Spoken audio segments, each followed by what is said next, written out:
Hey everybody, welcome back to the channel, High Country Overland. I'm Josh. So today's a really cool project. I just bought a overlanding fridge, an Iceco JP40, and I'm gonna be keeping the back of the truck. Tacomas don't have 12 volt outlets in the back, so it's time to install one. So let me run you through everything I did to do that. All right, so here's some of the equipment I got. I got 25 feet of this 12 gauge wire from Lowe's. Then I had to get some of these 12 gauge ring terminals. So that I just needed one. I did this huge pack, but I only needed one 10 amp fuse. I only need one of these, but they come in a pack of 5. So I have that's these the little fuse connectors. So in here is where you put the 10 amp fuse after you cut this and splice it. So then I got 2 of these packs of flex tubing. So I got 20 feet of flex tubing to protect it. And then some electrical tape. So let's take a look. So here's the battery. So this is that first fuse connector. So I'm gonna put a 10 amp fuse in here. This is going to connect to the positive terminal in the battery. And then this 10 amp fuse connector connects here to this 12 gauge wire. That's the 25 foot of 12 gauge wire I got.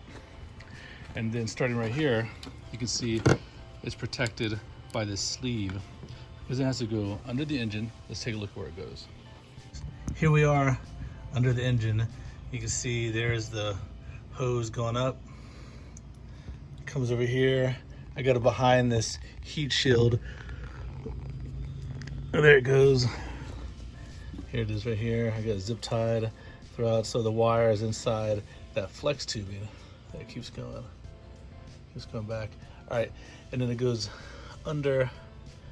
Sorry, it goes on top of the fuel tank, all the way back.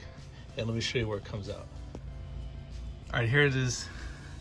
Still snaking its way to, and then right here, this is the gap between the cab of the truck and the bed. So here it is. You can see it's snaking all the way up here. See, there it is going down there. Now there's a space here in the Tacoma bed that when you have a cap, you have to fill.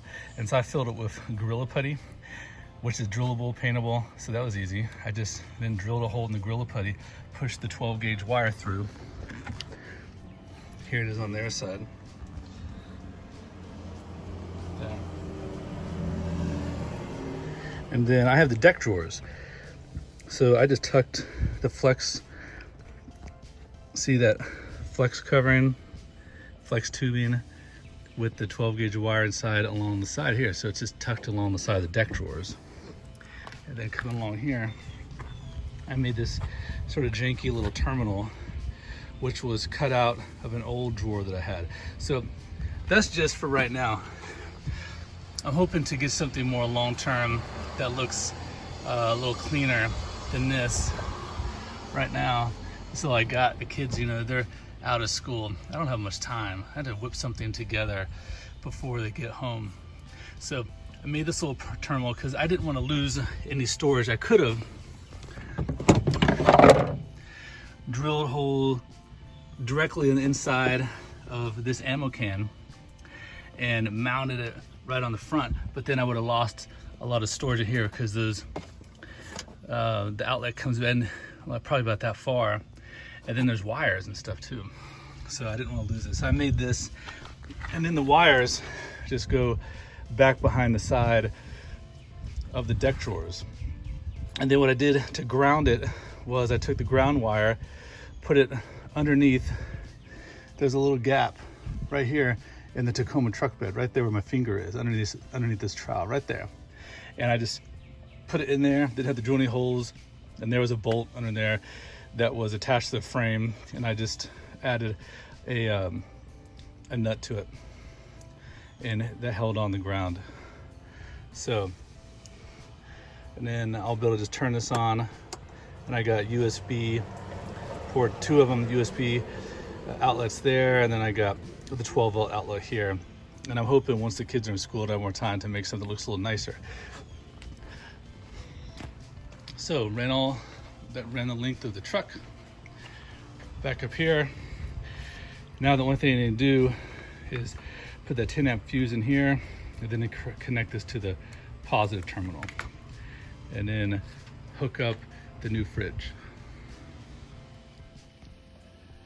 So I've got the positive attached to the battery now. Just, you know, goes under the truck, goes up to there, it's long, to my little janky panel here.